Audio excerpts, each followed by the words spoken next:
The following podcast contains coarse language and adult themes. Viewer discretion is advised. Who wants a mustache ride? I want one. I do.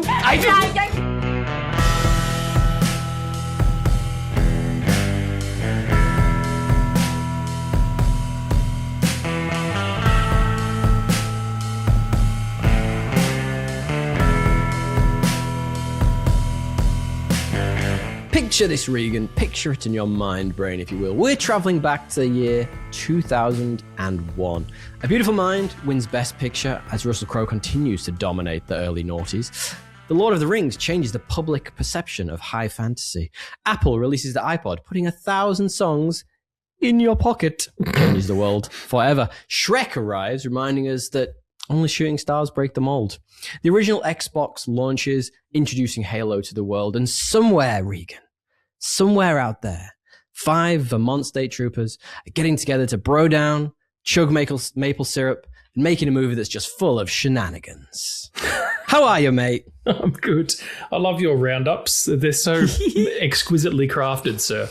I like going back to a year that we've already done. For example, when we did 1993 previously, and I get to go, holy shit, there's so much that happens in this. What else happened? Yeah. In the 90s, you know? What did we do in, what was in 2001 that we've already done? Well, the last, not 2001, sorry, I'm just talking about in general when we go back to movies. So we did 1993, we did Jurassic Park, and we also did that hellscape that is the Super Mario Bros. Movie. What? They came out in the same year? Fuck, man. Talk about disparate dinosaur movies. Can you believe it? I hope they're the same year. Otherwise, I've maybe just said the wrong thing. Yeah, 1993. That's right. Wild. Jurassic Park was 1993. Yeah. How are you, friend? Good enough to fuck your mother! On with the show? On with the show. You don't mess with the law. You know how fast you were going? 65. 63. The law messes with you. Isn't the speed limit 65? Yeah, it is. I'm freaking out, man. So, Regan, why? Why are we talking about Super Troopers from 2001? Because there's another one coming out. There's a third one. I know. I didn't even know there was a second one. I was going to say, like, I saw it and I went, oh yeah, the second one's been on my, like, to watch on Netflix for, like, 10 years, and I've just never got around to it. Oh, you never went back? No, I mean, the second one, I've just never got... When do you think I'm sitting down on a Sunday evening to watch a nice movie with my partner? Guess what I want to watch? Film that brought me the line, "You're not from Mexico?" They think I'm Mexican. That's such a great gag. So, it's such a good film. Have you gone back to watch, not gone back, but have you gone and watched other Broken Lizard pictures like Club Dread or Beer Fest? Interestingly, I haven't. I have seen a bunch of like articles about them and read a bunch of articles about them and how they're all bros. They went to college together. Yeah. They had this like aspiration to make films a little bit like Mallrats, for example. That was kind of one of their inspirations for these types of films. But I haven't. Have you? No, I've seen Club Dread, but the only reason I watched it is because I did the 31 and 31 with the Sequel Suck guys last year for Halloween. Okay. And you have to have like different variations of horror shit, and one of them is horror comedy, and that's what that is. I really liked it, actually. It also endeared me to the actor who plays Father, who I can't remember the name. Love him. I get them all mixed up. But in this movie, he is deplorable, but in that movie, he's kind of the hero, and I'm here for it. I love that they change it up in each of their movies by the sounds of it. And he's such a fun actor as well. I literally had him open on my laptop. I could have literally told you. Was it him standing there getting deloused with fucking, seeing his dick, his little chode? I could have done without that. I was not ready for that, And no penis, issues here. I love a cock, me. But it was just, I was not prepared. Sometimes you need to warm up for a cock, You got to prep yourself. So you need to fluff yourself for the cock, is what you're saying? Yeah, I can go, nah. Here we go.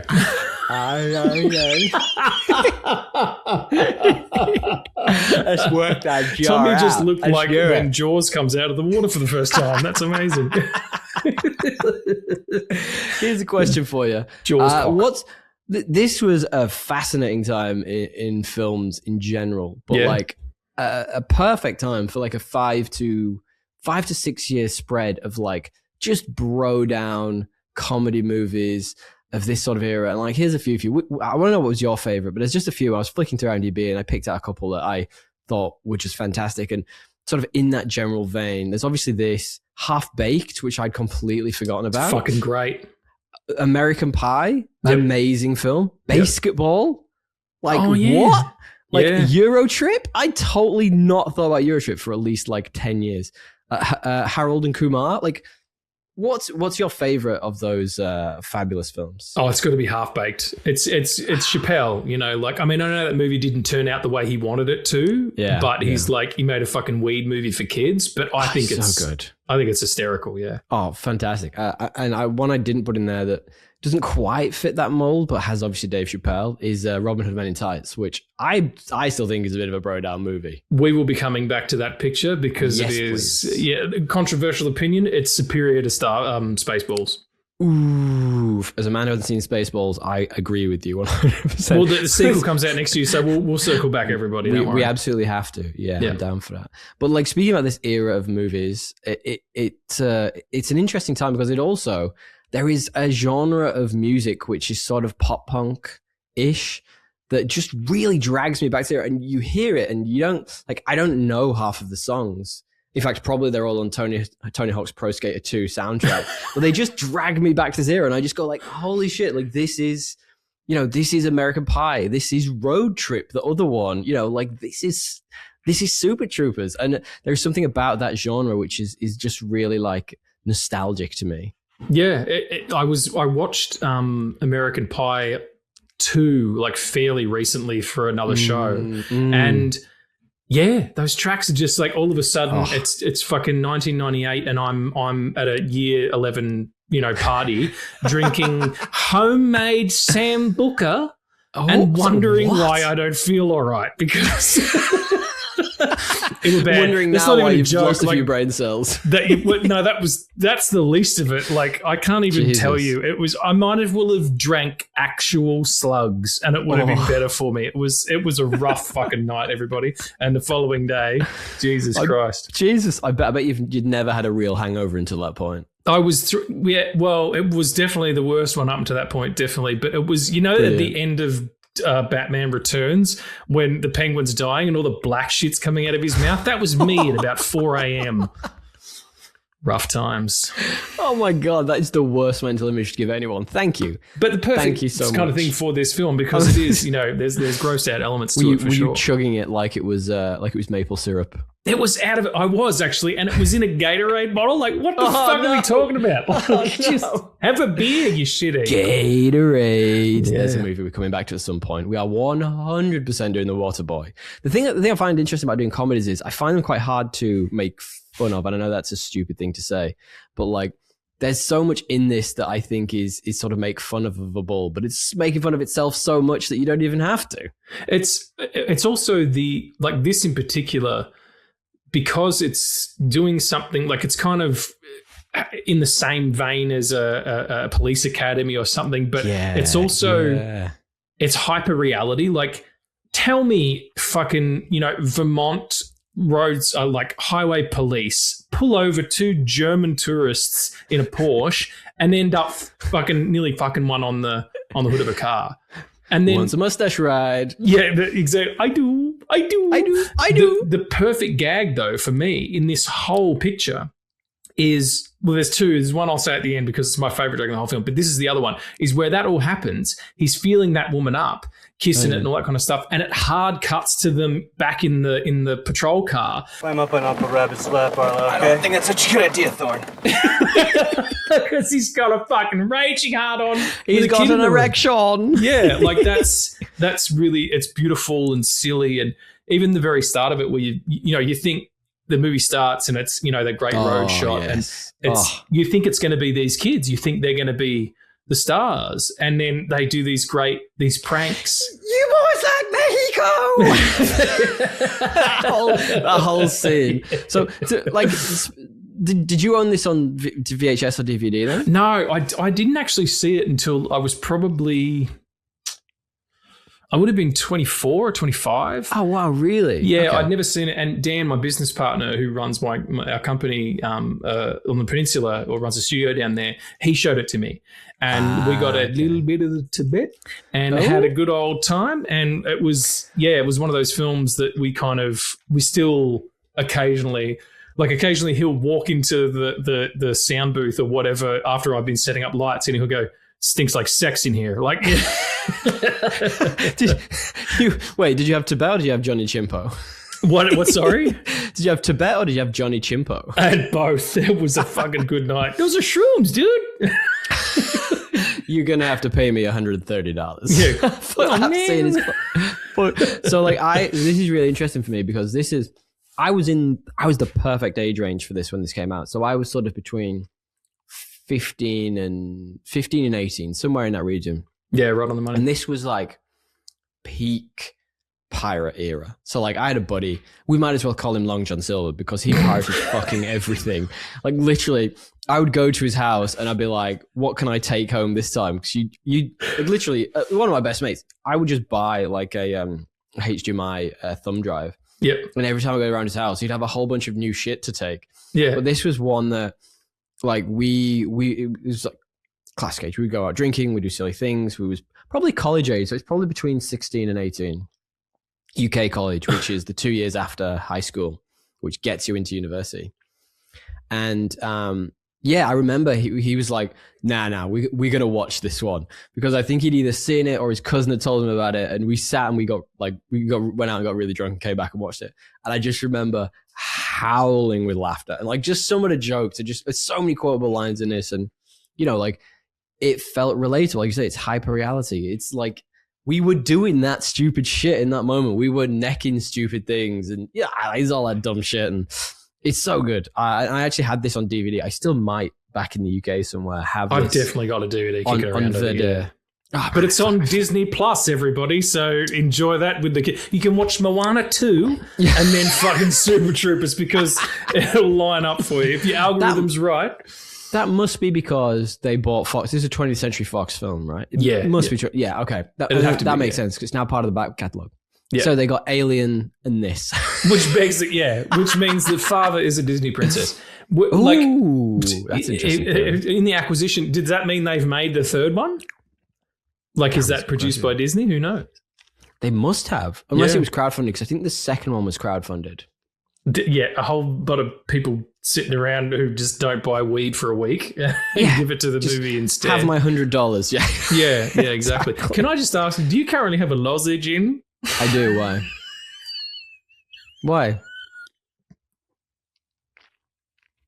That's really funny to me. I don't know why.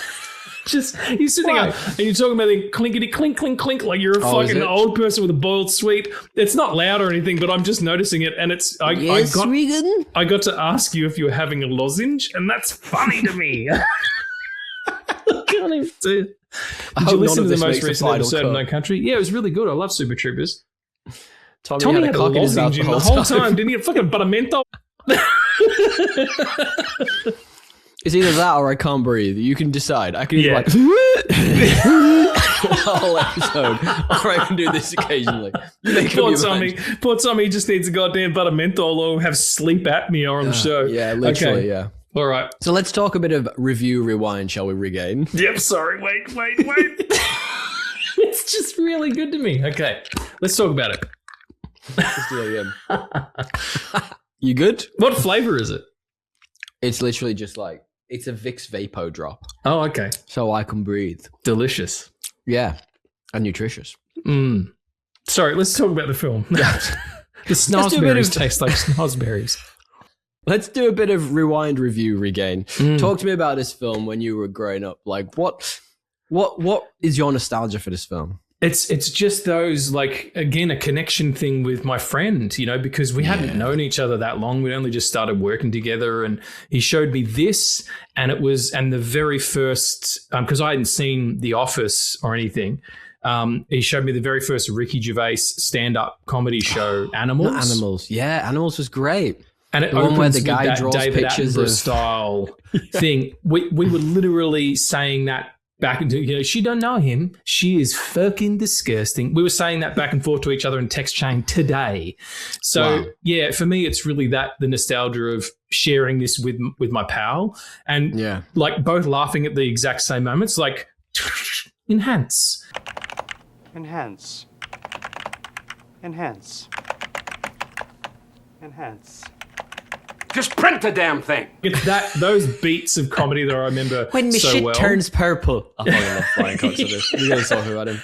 Brian Cox is the fucking MVP of this film. When the dude's on the radio to his girlfriend and he comes up and goes, "I'm naked." Listen, Foster. Absolutely. I'm naked. Like, I fucking lost it, man. I fell off the couch.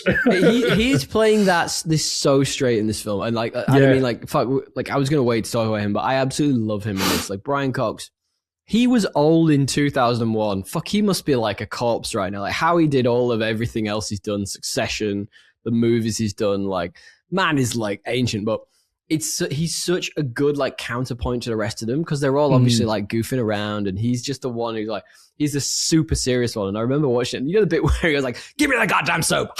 Yeah. And spits it out. Also, the following year, he was in X-Men 2. Yes, he was. There were no answers that way, Wolverine. And I was just watching a thing. He was in one of the Planet of the Apes movies, the new ones. And he was dyeing his hair brown for some reason. I'm like, bro, you've been 100 for like 20 years. Like, let it be white. I looked it up because I was like, how old is this motherfucker? Like, he's in his 80s, you know? Yeah, I was going to say he must be in his 80s by now. It's a really like simple conceit as well. I was like looking at it from the perspective of an actual story because it's kind of part of his gag. But there's also like local police versus state police or highway patrol. Slubs versus you know, snobs. the murder and the monkey tattoo and, you know, you've got Ursula and like all of these really important character beats. And they're going to get shut down. And in comes, you know, Brian Cox's character, whose name escapes me. Hang on, I've got it written down. Captain O'Hagan. Or what is it? Is that right? Anyway, the captain, he comes in and he's like, you know, we're going to get shut down and blah, blah, blah. And this huge long speech. And then he walks out and they open the locker and fucking Rabbit's in there with all the shaving cream. He's like, guess I'll go get washed up. Like just... that kind of the punctuation of the silly every time they have to do something serious, you know? Yeah, and I think that earnestness is what like really grabbed me as a kid because it like as much as it is stupid and silly and all of these things and you know like a dude dressing up and driving a car really fast to piss off his mates, it's still played earnestly. Like you know like even the bit when the bit I joked at the beginning, they're good enough to fuck your mother. Like they're shooting him like in the crotch, played completely seriously. And then Brian Cox even comes in and is like, we used to do it with blanks. Like, that whole thing to me just has a beautiful, like a straight edge to it that, you know, it is like you say, hyper reality. But they've also got like the relationships between each of the characters it feels earned because they're already like, you believe that they do this. Like when they play Meow, and he's standing there like counting and trying not to laugh, like because of the familiarity between. Oh no, the other guy's trying not to laugh. The familiarity between the actors as a sort of comedy group that wrote this together, and then on screen, like that chemistry is always going to translate. It's so perfect in this. And hear me now, boy. License registration, meow. and the guy's like the bit where he keeps like, saying meow. Yeah, come on, and he, meow. I'll call him a chicken fucker. Yeah, that's the thing. Is like there's always a father who just takes it too far. And you're like, fuck, come on. There is always one in every group. But like that brings me to like my next point. You know, like this is so quotable. Like you saying before, like you were literally saying there is so, like. Hey Farva, what's that goofy restaurant with all the weird shit on the walls that you love to go to? You mean shenanigans? Oh, you're talking about shenanigans, right? I had to write this one down because like it's not like it doesn't roll off the tongue, but I fucking love it. It's the bit when O'Hagan calls up the local cops chief and he's like, "I'm glad you called. Listen, I have Bobby the Baboon in lockup, and he says that for 20 bananas, he'll provide evidence that Johnny Chimpo is the pimp in charge of the Cartoon Network Whole House." And I'm like, how do you say that with a straight face? The one that got me this time was Afghanimation. Yes, and I'd never clocked that before. I was like, So that, and like the way they like link it back to other types of animation. I'm like, so fucking brilliant. Everything though, like I take no responsibility for these white devils. You know what I mean? I'll have a litre cola. What? Litre cola. It's for a cop. Why'd you say that? No, I just told us so he makes it good. So I like that guy's high as just shit. look like spit to you. Yeah. Whatever. Fuck it. And you're right about the cast. Like they must know each other. I obviously do from college and whatnot, but like they must know each other's humor so well, just forever to just make it work that well and be able to like they're almost playing a character inside a character. It's fantastic. Yeah, but occasionally it tries to have a plot, yes. and then something like, you know, where they've got the truck and they find the weed and they're getting that, and then there's, you know, there's sort of like it's starting to learn that there's the corruption's going on, whatever, and then it cuts to Mac like masturbating to the billboard and testing his speed, and that noise. It's so good. He's my favorite. I love Mac. He's totally committed. 100%. Like, even the start of the film, we talked about it a minute ago, when he's like, he's got the wig on and he's driving by, and like he does the bit where it's like shot, like we deserve to celebrate with shots. Yeah, it's and he just does like 3 of them. Yeah, but it perfectly sets up every character in that moment, like exceptionally. Like, you know all of their personalities already before you've even stepped foot in the film, and it's just awesome. And I love the surrounding cast as well in this. Like, there's Jim Gaffigan. Yeah, he's the guy who they play Meow with. Yeah, he's such a that guy. Yeah, and I like, you know, when I saw him and I was like, fuck, I've seen him. I know he does like a bunch of voice work. He's been in a ton of stuff. I'm like, oh my god, like how? It's same with Brian Cox. Like, how did they get this person in this film? It's ridiculous. Is he Canadian or something maybe? Or because I feel like they're a Canadian group. Possibly. Yeah. I mean, they may know each other. I don't actually know how they got him in this. Yeah, right. It's beautiful. It's fantastic. You're right about the plot as well, though. Like it's sort of the plot is almost background to them having fun. Do you know what I mean? Mm. Yeah, it absolutely is. Yeah, it's the medicine you have to take, you know, in order to get for the movie to make sense and for it not to just be sketches, but it's also just gets you from gag to gag to gag. I mean, like there's no reason that like the games that they play. Like the explanation for that is that it's always been done, and Brian Cox invented some of them, and all that. We need to stop doing it because it's getting serious. Like, but they continue to do it. Like, but the explanation of why they do it, like, makes it live in the reality of the film.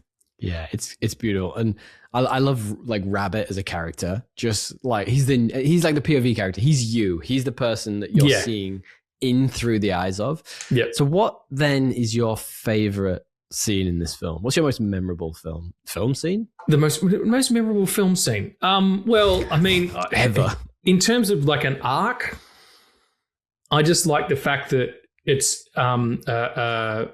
Donnie's character is seen with a child that's clearly his, and he's with this hippie girlfriend.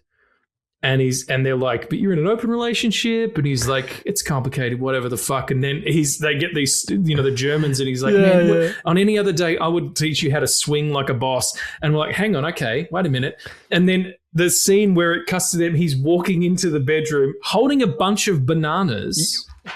Like, what are the bananas for? Yeah, and the conceit is because you see him in it like a over the shoulder, it's just like dirtying the frame with someone jumping on the bed, and he's like, stop that, and you think it's the kid, and it turns around and it's the 2 German, you know, who wants a mustache ride, that kind of thing. I like that arc for him, but my favorite scene of the whole thing is actually the very, very end. Okay. Where they turn up to the party, and you think it's how many months later and the place has been shut down, and you think they're not cops, and it turns out they're undercover, and they bust the kids from the start. And that one kid, who's seriously the best actor in the whole film, runs out and goes, I love acid! And then realizes what's happened. But then they just hang out in bunches, and he's in like a skirt and shit. It's fucking brilliant. And they just hang out with him. And like party with them guys, and then he's doing the duck. Oh, the chicken dance thing, whatever it is. Ding, and they're throwing somebody, and then you see a fucking fire extinguisher go past him, and he's like, "What the fuck?" It's the best. That's one of the best bits of, like, we'll talk about the ending, but like that whole, like, the whole emotional payoff of them having the station actually shut down is great. Yeah, it's so well done. Like I remember the first time I watched this, you're coming towards the end, and you're like, "Oh yeah, they won." They, you know, like, and then they still get shut down, and you're like, "Holy shit!" It's got an actual emotional payoff. The reality of it is that that's like, it doesn't matter what they did, it's budget cuts, you know, like that's going to happen. Exactly. Not everybody wins. My most memorable scene in this is really fucking random, but I genuinely barely laughed at it because I'd forgotten it was going to happen. It's the scene when they're at the baseball game. You mentioned Ramrod. Ramathorn. You mentioned Ramathorn's kid. They're at the baseball game for the kid, and they've all just been beaten up, and they're all sitting there, and they're all huffing and whatever. And then there's the local cops on the other side, and they send them the giant pink candy floss. Yep. And there's the guy behind him going like, "Hey, move it or lose it, asshole!" Yeah. And he turns around and just fucking lumps it on his head. Would you move that giant cotton candy? I don't know why. It just full got me, and I was barely laughing at it. There's some fun trivia with this film. I don't know if you know any of this, but like, there's one thing that I really enjoyed, which was that the old couple that father does the chicken fucker scene with. Yeah, that's actually Kevin Heffernan's parents. Oh, right. They knew he was going to say something rude, but they had no idea who was going to scream chicken fuckers at them, which I just think is there hilarious. Is a bit of alarm that goes on. Yeah, there absolutely is, and I love that about this. It's such a there's some really good trivia about this film, which we'll probably weave into the rest of it. I guess my next question is, did you fast forward or rewind any of this? There's like, I don't like gross out stuff really. Okay. But like, it kind of all works in this. Chugging the maple syrup when Rabbit finishes and he goes, "Wow." That is how that would feel. Like, he totally sold it to me, and I guarantee you in Jackass style, these motherfuckers have sat around in some Canadian fucking house, a pancake house, and done that. Well, Regan, the second piece of trivia that I didn't tell you that I was saving for later is literally the syrup chugging scene was done over a few takes where they were actually originally drinking thick iced tea in syrup containers, but the iced tea did not look realistic enough. So there's some takes where they're actually chugging the maple syrup, and then they flip back and forth between the two. And some of the wide shots, they kept the tea in, but for the close-ups, it was all chugging syrup. And I fucking love that. You're right. I would. Fuck. You would fuck. No, I'm just. Who wants a mustache ride? You know when sometimes you got a sweet something, and you have a bit of it, and you're like, that's probably enough. But then you decide to finish whatever it is, and then you're like, oh, fuck, my stomach hurts. It's too much sugar. Can you imagine? The snarberry tastes like snarberry. Yeah, imagine pissing that as well. It would be thick.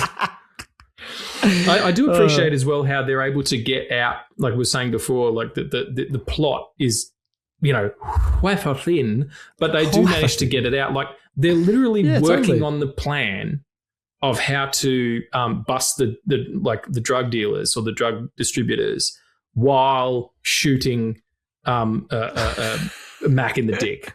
Yeah, so that's true. Happening while that's happening. You know what I mean? It almost feels like the plan is as like ad hoc or ad-libbed as the rest of the jokes are. Do you know what I mean? They're almost like, yeah, fuck, I guess we'll try this then. This might work. Let's give it a go. Yeah, exactly. So I appreciate Mr. that. Gala, can you go where he's doing the rupiah? I also like the way that they use the. I also like the way that they use the. Why don't we do the rupiah? Tommy's wife's going to leave him. We've already talked about this. She's locked in Jurassic Park once a quarter. It's Jurassic Park. Park. Maybe this every year. Every time you pay the water bill, you have to watch Jurassic Park. Why the two linked? That doesn't make any sense. But I don't know. There's water on Jurassic Park. There there is. There's a lot of things in Jurassic Park. There's electricity, so do we have to do it every time we pay the electricity bill? Yeah. There's also gas. Do we have to do it every time we pay the gas bill? We're going to be watching Jurassic Park a lot here, Regan. Look, if you had to watch a film every single day of your life and it ended up being Jurassic Park, there's fucking worse places to be. It could be bloody Citizen Vigilante or some shit. Oh my God. I was going to thought you were going to say Citizen Kane. I was like, yeah, no, the worst. That's a long one. It's a very long one. Is Wonder Woman in this? I believe she is a coke fiend in this. I'm glad. That's one of those sentences where you can't have a pause, man. Yeah, I wasn't quite sure where I was going to go with this. Yeah, that's a Louis C.K. joke, but I'm going to steal it. You can't just go. She's a coke fiend governor. Yes, you can't say, I believe she is a coke fiend. In this movie, like that's too long. Someone might turn it off and go, Linda Carter's a coke fiend. Holy I've got hell. definitive proof. This podcast I listen to with just got 20 episodes and two dudes, white dudes. Two white dudes. That should be the name of this podcast. Two dudes, two white dudes. White dudes doing two things. Two dudes white. That's pretty much... Two dudes white. That's pretty much was our like mood board for when we were trying to fucking figure out the name. Yeah. It was two guys. I all I had in my brain when you were saying that was the Rick and Morty sketch where it's like two brothers, tomato, amada, old women, grandma, exactly. Two brothers. The moon crashed into the earth. It didn't work out, but this, No Country for Old Films is fine. It's amazing. Holy hell! I just flicked onto Super Troopers 3, the newest, and the artwork for this, whatever you want to call it, the poster is fucking excellent. It's like it's like something out of a He-Man with an eagle and a snake attacking each other. And also, Cece, who is in New Girl, who is incredibly attractive, is in that film too. So look out for that when you're talking about it. But yes, Linda Carter is in this, and she also is a coke fiend. Let's talk about the modern rewatch then. Does this hold up to you? I think it does, because it's doing exactly what it wants to do. And you know what else as well? It's like you watch some of these movies and they're really problematic. I don't think this is at all. I was thinking that. The only real race joke they make is at the expense of a bunch of white dudes who think that a person who is like clearly of like South Asian descent, or I'm not sure, Mexican. Mustache is a giveaway, but you know what I mean. Like that's it. But there's no one uses the gay slur F word. You know, there's no like trans humor or making fun of trans people or anything like that. Like it's kind of. Maybe the German people don't like it. I don't know. But I feel like it's compared to a lot of other films. Yeah, it doesn't leave a bad taste in the mouth. Like you say, some of those films that came out at that time, you sit there and you're like, oh, why Ross from Friends? Why have you got to make the gay slut? You know what I mean? Like, it doesn't leave that taste in your mouth. It feels a lot like it's just self-deprecating humor, I feel, a lot of the time, which makes it more like accessible in many ways because they're just making fun of themselves. And it felt like a big warm hug when I put this on. I was like, this is silly and it's not offensive to anyone. And I love going back into this world. It's kind of harmless and childish in a lot of ways. Like there's little things like that enhance joke, like where he reads out the the number plate and he says 8 Duna peanut uncle. Like that's not the codes for that. You know what I mean? Where he's on the radio with Favre and he's called him radio and he's like, don't call me radio. Don't call me Unit 19 radio.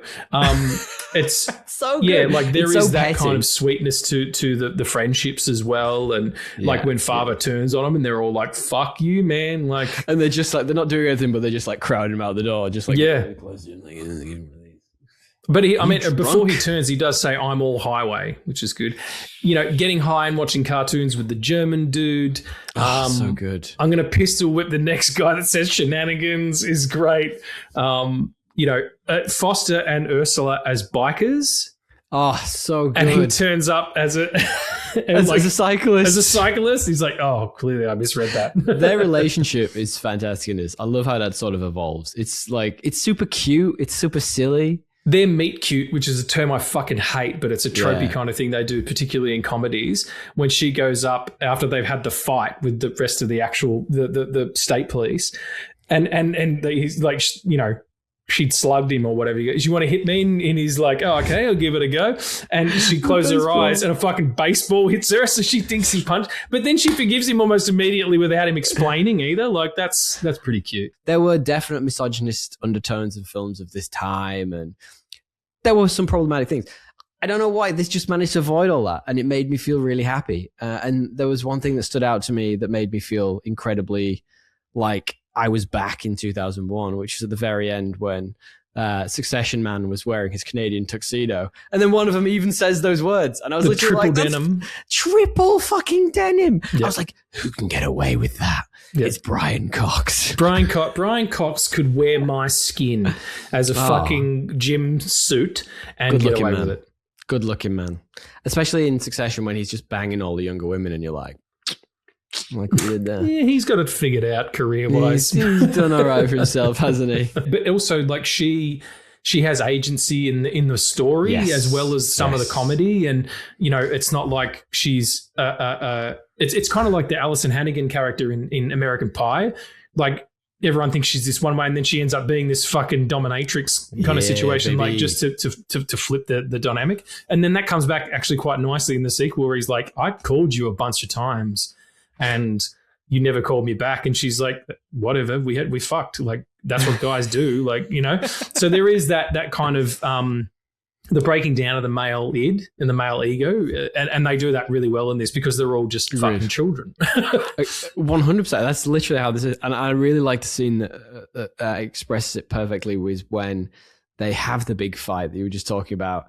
And they're like trying to like trade for different ones, and Ramathorn's like, I'll swap the goofy one for the fat ugly one. She's like, which fat ugly one? You need to be a bit more specific. Yeah, like exactly. So perfect. I tell you the thing that's really super interesting about specifically this comedy troupe. So that you mentioned it before, they're called Broken Lizard. That's kind of their group name or whatever. But yeah, like Monty Python. Yeah, right. But I was watching a thing about them recently and they basically just didn't evolve with comedy. So like this is a very of its moment comedy styling where it is mostly ad lib. That's not how you say that. Ad lib. I try to went between ad hoc and ad lib there. That was a bit like a southern judge. Ad lib. I say to you, sir, you can ad lib. I will allow it. I should be a big bird, shouldn't I? I say, sir. Ad lib.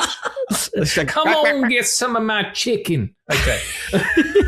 I'm gonna talk like this for the rest of the episode. No, but they effectively didn't evolve with the times. Like if you think about 2001 to sort of 2005, like you had things coming out like, you know, like all the Judd Apatow films, you know, your Knocked Ups and 40-Year-Old Virgins, which did a not horribly dissimilar thing, but just kind of more prestige almost. And then you had things like The Office coming out, which totally redefined comedy and was as self-aware, but had almost more of a realism to it.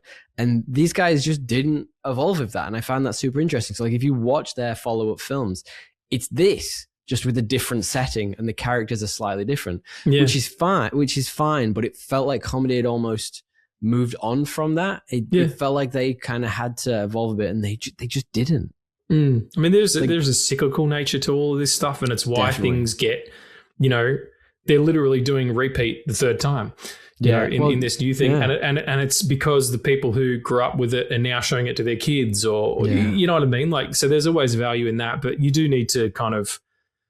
I feel like the non sequitur nature of this worked really well at the time for the beginning of Family Guy and shit like that, but people are a little bit more cerebral now because of the evolution of TV and. You know, what comedy actually means to people. And also, you know, after this period, you're getting into like really heavily into what people think is comedy is reality TV and watching real people who are fuck up. Yeah. And that changes the game completely. You know what I mean? Totally. Well, here's the question. Can like, obviously they've made a third one, but like if they made this film now, do you think this would do well? No. Honestly not. It just doesn't have the, like, we talk about nostalgia for us and, you know, that it still works for us and stuff like that. But if you showed this to a 16-year-old, you know, kid, meow, they're going to be like, I don't understand any of these references. I don't know what's a state police officer versus a highway police officer. Like, you know, why does no one have a phone? Why is it not ICE? Why is that brown person allowed to be in the police? Why isn't he in the back of the car? Like, yeah. So probably not. Is this your favorite bro down movie? Nah, I really like of this time. Yeah, no, I really love 40-Year-Old Virgin. Oh, great film. I did an episode of it on my old show, The Stitch Up, because I think it's just a perfect comedy. It's fabulous. There's so many good bits there. I think this... A lot of heart, too. Yes, and that's why I think this is up there for me in my top films, because there's a lot of heart to it. It's clearly good friends making good music together. Yeah. And it just works. And it just reminds me of a time when I was young and didn't pay taxes. Young, dumb, full of cum. Have we done Point Break yet? We haven't, have we? We have not, but we shall. That needs to go on the list, actually. I don't know if it's on there. Perhaps we should have a conversation about what we're recording on Saturday, my friend. Oh, I would happily talk about that. Can I give you some miscellaneous notes? I love the miscellaneous. Can I give you some miscellaneous notes? Well, now, sir, let me tell you about my miscellaneous notes. Let me tell you. Miscellaneous note number 1. I think we've already talked about this, but my God, Brian Cox has literally been old forever. Like, literally, he was old when this came out. And I remember thinking this at the time. I was like, that's an old dude. And now I'm like, holy shit, that man is still going and still acting and still fucking. And still vital. I love it. Miscellaneous note number 2. This was the first watch that I pieced together that the dead girl at the beginning of the film, they later on say is Gallicanukes' girlfriend. So they killed her as collateral to stop them finding the rest of the drugs. I found that so interesting. I was like we talked about the story comes second in this. It does, but it definitely at least tries a little bit, which I find so good. And they sell it too. Like it's all on performance, and they're kind of. It reminds me of the moment in Who Framed Roger Rabbit where they've Bob Hoskins' character is kind of Eddie Valent is kind of piecing it together. Like, hang on a second, what the railroad is getting shut down? They're getting bought out by these people. I don't get it. Like it, and it's like we know what's happening, but he doesn't have all the information yet. A lot of those things remind me of that. That's a good film, by the way. That's one we need to have on. If we don't have on our list, we need to do soon, because like that was a terrifying film as a kid with the big fucking cartoon eyes. Oh my, terrifying. Well, look, I mean, I think it's probably a great opportunity to do that with Melbourne International Film Festival is showing the Wile E. Coyote film, whatever it is. Let's do that because that's coming out soon. Okay, good. That is now locked into the list. Final miscellaneous. That's my 4th favorite film of all time, dude. Wow. Yeah. That's only behind Jaws. No, Jaws. And I'm pretty sure it's Jaws 2, Jaws 3, Jaws the Revenge, you fuck. Jaws 3D. George the Revenge. Sharky and George. It's just a guy swimming. Jaws is a callback to an older episode. Go back and check out our entire back catalogue. Final miscellaneous note is that this, for me, is one of my most quotable movies. Up there with, like, you know, Anchorman, for example. It's in that echelon, you know. I'll take a litre cola. Like, I can say that shit all the time. I know we've sort of talked about it a bit to death already, but like, it is just Cartoon Network Whorehouse. Come on. Yeah. It's got, you know, it's one of those movies where the lines are so good they can be for kind of any situation. Situation? Situation, yeah. Situation? Shenanigans is something I say quite frequently. Yeah. Do you want to do a little game show? I do. I can't wait. It's a good one. Do you know what it's called? I'm so bad at this. No, it's going to be great. Do you know what it's called, though? Game Show Troopers. No, this is why I run the show, everybody. Yeah, of course. Because Tommy is about as useful as a cock-flavoured lollipop, which is a quote from Dodgeball, which we'll also have to circle back to. Also, another of my top quoted films. Yeah. If you can dodge a wrench, you can dodge a ball. 100%. That guy's a dickhead. Like, just the cadence of certain things. The best joke in the whole... I know we're not doing that film, but I must tell you, my favourite joke, one of the smartest jokes ever in one of these comedies of this era, sort of high concept, big box comedy, is where they're all sitting around at the pub. Vince Vaughn's is from Average Joe's Gym, and they're all sitting around, and all the Globo Gym guys come in, right? And it's Ben Stiller and all of his big laser, and Ben Stiller's there, and Vince Vaughn says to him, "Oh, guys, you got out early. Did you decide to cancel Arts and Crafts?" And he's like, Yes, I did. "That's just." You made me bleed my own blood. Yeah. Oh, no, fuck. I agree. I think that my favorite joke in that movie is the bit when he sees Patches in the thing, and he's got like, "I'm going now. Goodbye. Yeah.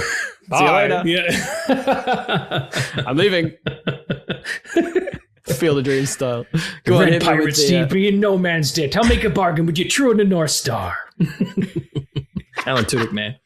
Excellent. What an actor. Go on, hit me. Sorry, what are we doing? You're telling me what the name of the game show is. The name of the game is Show. Super Spoof.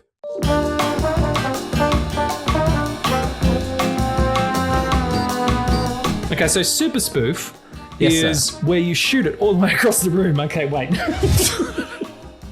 No, that was a Spider-Man episode. Yeah, that's right. We've done that one. Sorry, my mistake. I'm just whacking up Flinging webs.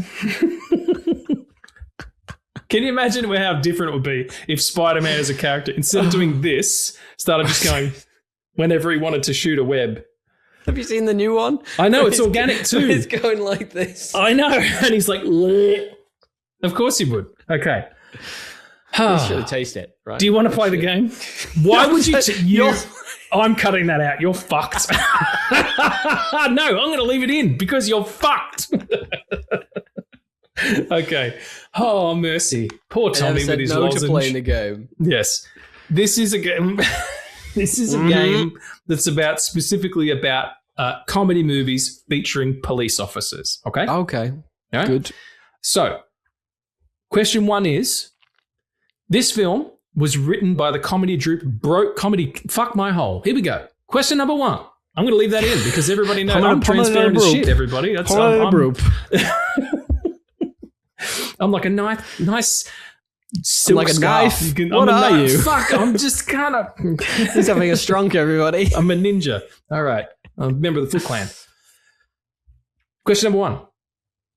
What I was going to say was I'm a nice silk scarf. You can see right through me. Question number 1. This film was written by the comedy troupe Broken Lizard. Name any 2 of its members. Oh, my goodness. In real life. We've already talked about one. Fuck, what's his name? Father. We've already talked about him. It's Kevin something. Kevin...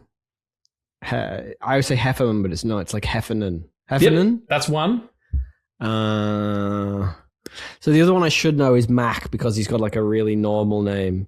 It's like Lemonade or something. Close. It's Steve. Lemonade's almost right. Steve Lemmer. I think it's Lemmy, but yes, I'll give you that. Why not? There you go. See, we did it. You worry too much, son. Oh no, I'm gonna get this is it. I know like one of the film Police Academy. Well, yeah, that's the next super one. Bad. No. How many police? I'm going to multiple choice. How many Police Academy movies are there? 5, 6, or 7? 7. 7. See, you got it right. Of course, there's Police Academy from 1984, Police Academy 2, Their First Assignment from 85. So they came out a year, like one after the other every year. They were firing them out. Number 3 was Back in Training. Number 4 was Citizens on Patrol. Number 5 was Assignment Miami Beach. And number 6 was City Under Siege. And number 7 was Mission to Moscow. And then they were like, we need to stop making these. I thought the question was going to be, can I name any of them? I was going to be like, absolutely fucking not. Like, no. I'm not a complete savage. We've done enough episodes for me to know that you suck at this. The Tommy Sucks podcast. Yes, that's a very different show. It's all ASMR. Question number 3: Who starred in the lead roles spoofing Mel Gibson and Danny Glover in Loaded Weapon? So who were the actors who played the 2 leads in Loaded Weapon who were spoofing Mel Gibson and Danny Glover? You know, I can't remember. I don't know if I've ever seen it. You've never seen Loaded Weapon? I don't think so. National Lampoon's Loaded Weapon 1? I don't think I have. Let me just see. Go on, you tell me because I'm going to have to say I don't know. It's Emilio Estevez. Oh, of course it is. and the Samuel Jacksons. Of course it is. You know, I don't know if I've seen it. But we'll have to do it for this podcast now because this looks like something I should be nostalgic for. I'm freaking the audience out. Yes. It's one of my favorite comedies of all time. Charlie. Yeah, okay. Nice. I love it. Wilderness Girls. You know everybody. Okay. Here we go. Next one. This one's a bit of a far reacher because I was running out of stuff. In which 1994 film did Burt Reynolds team up with child actor Norman D. Golden II? Dude, come on. I have no idea. Tell me. Burt Reynolds cop movie. With a kid in it. Regan. You don't know. You've no idea at all. Not a clue. You don't know about Brute. You don't know about him. Brute. They thought about Brute rules. You don't know about the Bruce. Are you sure you're okay? He's the left side of your face going a little bit slack. I need a buttermint fuck. Reynolds. Can someone give me a buttermint fuck? I don't know. It's cop and a half. I was never going to get that, dude. Come on. Yeah, that was a bit random. But there's so many you could go for here, and you've going with Burt fucking Reynolds. No, it had to be like a comedy cop movie. Name another one. Superbad. Superbad isn't a cop movie. No, it's not, but half of the film is with those two cops. Oh, yeah, that's right. Actually, you're right on the money. There's so many. You could have gone with The Hangover. There's so many cop things in it. I was trying to make it more cop-centric, like cops with the lead. You know what I mean? Right. But question number 5, you'll absolutely get right no matter what. Give me your best father chicken fucker. Oh, he's going off camera as well. What a fucking pro. I love it. Chicken fuckers! Oh, excellent. Double points. Regan, if you could hit a button and go back to the age of, I think you said about 24, and redo this all again with no knowledge of having seen this film, would you go back to not 2001 and do it again? Well, look, I mean, I think the first time I watched it, I was high as shit, so it was kind of like going back in time anyway. So, yeah, absolutely. And that's all I need to Oh, Tommy needs a buttermint, though. Fuck. We're finishing. It's all right. Don't worry about it. Ladies and gentlemen, boys and girls, thank you so much for sticking with it. We really appreciate it, and No Country for Old Films appreciates you. Come back next time while we talk about more of the films we love, and we hope that you love too. A huge thanks, as always, to Wyler Risso. That's WYLEERISSO for creating our fantastic podcast artwork. It's somewhere. It's on the screen. It's around. You'll know it when you see it. And thank you, as always, to Johnny for the theme tune. It's playing right now, and isn't it just this podcast? Isn't it just the best? And let us know in the comments below. Did you get high and watch this? With me? Was I there? Because I might have been. With the regain? No, like, what's your memories of 2001 Super Troops? Are you going to watch the third one? Let us know. And while you're there, give us a 5-star, give us a review, all the things that help with algorithms. If we've earned it, if we've made you laugh, if you've laughed at us being idiots, please, we would love it if you hit that subscribe button. You can find us on TikTok and Instagram. We are at No Country for Old Films. You can email us. We are nocountryforfilms@gmail.com. All the things and forever. Regan. Mm-hmm. Be kind, rewind, my friend. Stinks like sex in here. Tommy needs a buttermint, though.